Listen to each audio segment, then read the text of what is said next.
सूर्योदय और सूर्यास्त के समय आसमान को देखना कितना अच्छा लगता है। जैसे जैसे रात होती जाती है, आकाश में चमकते और टिमटिमाते छोटे छोटे बिंदुओं की संख्या बढ़ती जाती है। देखते ही देखते पूरा आकाश चमकीले तारों से भर जाता है, मानो आकाश में किसी ने ढेर सारे हीरे बिखेर दिए हों। इन तारों के बीच और बादलों से निकलता हुआ चंद्रमा आकाश की खूबसूरती को कई गुना बढ़ा देता है। फिर जैसे जैसे दिन निकलता है, नज़ारा मनमोहक और वातावरण खुशनुमा हो जाता है। यही है हमारा अंतरिक्ष, और इस विशाल और अनंत अंतरिक्ष में है हमारा छोटा सा सौर्य परिवार, जिसमें है हमारा सूर्य, पृथ्वी समेत 8 ग्रह, उनके उपग्रह और अन्य खगोलीय पिंड जैसे शुद्ध ग्रह। इस सौर्य परिवार को हम सौर्यमंडल यानी सोलर सिस्टम कहते हैं। इस सौर्य परिवार का मुखिया है सूर्य, जो सौर्यमंडल के केंद्र में स्थित है, और सभी ग्रहों और बाकी पिंड उसकी परिक्रमा करते हैं। सभी ग्रह अपने अपने ग्रहों की परिक्रमा करते हैं। हमारा सौर्यमंडल करीब 4.6 अरब साल पुराना है। इंसान को सौर्यमंडल के अस्तित्व के बारे में जानने में कई हजार साल लग गए। भारत के महान वैज्ञानिक आर्यभट्ट ने बहुत पहले ही बता दिया था कि पृथ्वी सूर्य के चारों ओर चक्कर काटती है। इसके बाद कोपरनिकस ने साल 1543 में बताया था कि सूर्य ब्रह्मांड के केंद्र में है और सारे ग्रह और पिंड उसकी परिक्रमा करते हैं। सौर्यमंडल हमारी गैलेक्सी मिल्की वे से लगभग 27,000 प्रकाश वर्ष दूर है। पूरा सौर्यमंडल मिल्की वे के केंद्र के चारों तरफ चक्कर लगाता है। क्योंकि सौर्यमंडल का मुखिया सूर्य 251 किलोमीटर पर सेकंड की स्पीड से दौड़ लगाते हुए मिल्की वे के केंद्र की परिक्रमा कर रहा है, और परिक्रमा पूरी करने में सूर्य को 22 से 25 करोड़ साल लग जाते हैं। यानी ब्रह्मांड में कुछ भी स्थिर नहीं है और सभी एक दूसरे के चक्कर काट रहे हैं। जैसे हमारे पृथ्वी पर सबसे ऊंची पर्वत चोटी एवरेस्ट है, वैसे ही सौर्यमंडल का सबसे ऊंचा पहाड़ ओलंपस मून्स है, जो कि मंगल ग्रह पर स्थित है। सौर्यमंडल में सबसे मुख्य स्थान है सूर्य का। सौर्यमंडल में सभी तरह की ऊर्जा का मुख्य स्रोत सूर्य है। वैज्ञानिकों के अनुसार पूरे सौर्यमंडल के पदार्थों का करीब 99.9% भाग केवल सूर्य से ही बना है। सूर्य के गुरुत्वाकर्षण बल यानी ग्रेविटेशनल फोर्स के कारण ही सौर्यमंडल के सभी ग्रह और अन्य पिंड इससे बंधे हुए हैं और इसके चारों तरफ परिक्रमा करते रहते हैं। इस तरह सौर्य परिवार के सभी सदस्यों की गति मुख्य रूप से सूर्य की गुरुत्वाकर्षण बल यानी ग्रेविटेशनल फोर्स के द्वारा ही नियंत्रित रहती है। सौर्यमंडल के बारे में जानने के लिए हम सूर्य और उसके चारों तरफ चक्कर लगा रहे सभी ग्रहों, उपग्रहों और अन्य खगोलीय पिंडों का अध्ययन करते हैं। सूर्य सौर्यमंडल के केंद्र में है और यही सौर्यमंडल का सबसे बड़ा पिंड है। सभी 8 ग्रह इसकी परिक्रमा करते रहते हैं। सभी ग्रहों में मरक्यूरी सबसे छोटा ग्रह है और जुपिटर सबसे बड़ा। आकार के अनुसार ग्रहों के नाम है जुपिटर, सैटर्न, यूरेनस, अर्थ, वीनस, मार्स और मरक्यूरी। सूर्य से दूरी के अनुसार ग्रहों के नाम मरक्यूरी, वीनस, अर्थ, मार्स, जुपिटर, सैटर्न, यूरेनस। इस तरह मरक्यूरी को सूर्य का एक चक्कर लगाने में सबसे कम समय यानी 88 दिन और यूरेनस को सूर्य का चक्कर लगाने में सबसे ज़्यादा समय करीब 165 साल लगता है। वीनस सौर्यमंडल का सबसे गर्म ग्रह है। जुपिटर का द्रव्यमान सबसे ज़्यादा और मरक्यूरी का द्रव्यमान सबसे कम है। वीनस और यूरेनस को छोड़कर सभी ग्रह अपनी धुरी पर एक ही दिशा में परिक्रमा करते हैं। वीनस और यूरेनस अपनी धुरी पर पूरब से पश्चिम की तरफ घूमते हैं, जबकि बाकी सभी ग्रह पश्चिम से पूरब की तरफ घूमते हैं। सूर्य से दूरी में दूसरे नंबर का ग्रह वीनस सौर्यमंडल का सबसे गर्म ग्रह है। सूर्य से 7वें नंबर का ग्रह यूरेनस सौर्यमंडल का सबसे ठंडा ग्रह है। सभी ग्रहों में एकमात्र हमारी पृथ्वी है जिस पर जीवन है। बाकी किसी भी ग्रह पर जीवन मौजूद नहीं है।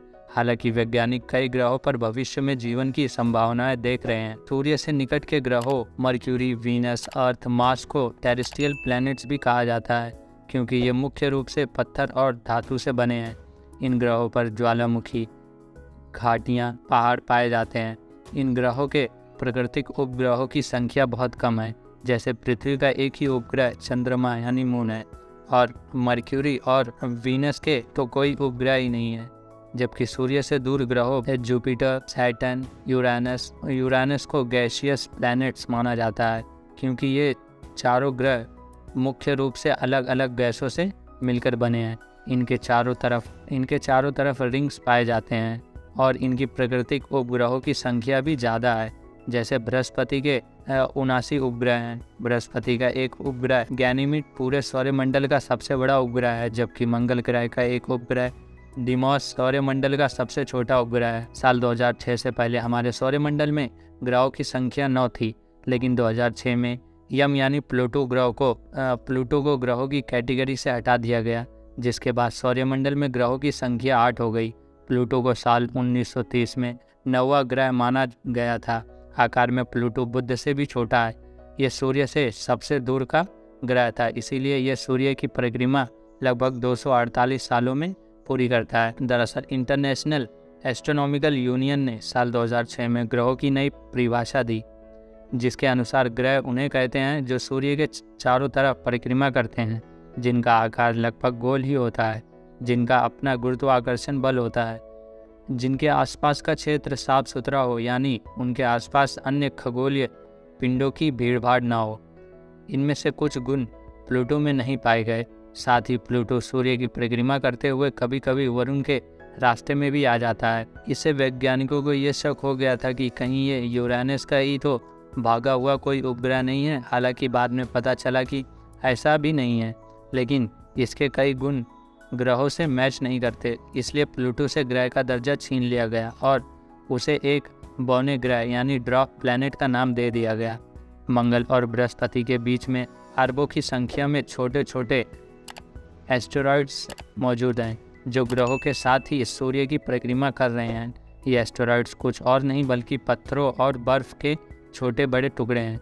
वैज्ञानिकों का मानना है कि जब हमारे सौरमंडल का निर्माण हो रहा था, ग्रह और उपग्रह बन रहे थे, तो उनके बनते समय गैस और धूल के कुछ बादल या टुकड़े बच गए थे। ये बचे हुए टुकड़े ग्रहों के गुरुत्वाकर्षण बल से बंधे हुए हैं और इसीलिए ये अंतरिक्ष में तैरते हुए ग्रहों के साथ ही सूर्य के चक्कर काटते रहते हैं। इन्हें हम धूमकेतु या फिस्कल तारे भी कहते हैं, लेकिन असल में ये तारे नहीं होते, केवल पत्थरों और चट्टानों के टुकड़े हैं। अंतरिक्ष में ग्रहों उपग्रहों के साथ घूम रहे पत्थरों, चट्टानों, बर्फ के छोटे बड़े किसी ही आकार के टुकड़े सौरमंडल में ग्रहों के निर्माण के समय ये टुकड़े बच गए थे। गुरुत्वाकर्षण बल से बंधे होने के कारण ये टुकड़े भी सूर्य के चक्कर काटते रहते हैं, इसलिए इन्हें लघु ग्रह भी कहा जाता है। शुद्ध ग्रह सैकड़ों किलोमीटर तक चौड़े हो सकते हैं। 7,50,000 से ज़्यादा एस्टेरॉइड बेल्ट में पाए जाते हैं, जो जुपिटर और मार्स के बीच स्थित है। ज़्यादातर एस्टेरॉइड चट्टानों से बने होते हैं, लेकिन नए शोध के अनुसार कुछ एस्टेरॉइड लोहे और निकल से भी बने हैं। जब ये एस्टेरॉइड पृथ्वी के वायुमंडल में प्रवेश करते हैं तो उन्हें मेटेरियर्स कहा जाता है, जिन्हें आमतौर पर हम टूटा तारा कहते हैं। जब कोई एस्टेरॉइड पृथ्वी के सौरमंडल में प्रवेश करके ज़मीन से टकराता है या ज़मीन पर गिर जाता है तो उसे मेटेरॉइड कहते हैं। वहीं नासा के मुताबिक कभी कभी एस्टेरॉइड्स एक दूसरे से टकराते भी रहते हैं। इससे एस्टेरॉइड्स के छोटे छोटे टुकड़े हो जाते हैं। उन टुकड़ों को मेटेरॉइड्स कहा जाता है। वहीं अगर कोई मेटेरॉइड्स पृथ्वी के काफ़ी करीब आ जाता है और पृथ्वी के वायुमंडल में प्रवेश कर जाता है तो ये वेपोराइज हो जाता है और तब इसे मेटियोर कहते हैं, जिसे हम लोग टूटा हुआ तारा भी कहते हैं। अगर हमारा वीडियो आपको पसंद आए तो इसे लाइक, शेयर और कमेंट जरूर करें। साथ में ही हमारे इस चैनल को भी सब्सक्राइब करें ताकि स्पेस से रिलेटेड और इंटरेस्टिंग वीडियोस हम आप तक पहुंचा सकें। तो मिलते हैं एक नए वीडियो के साथ।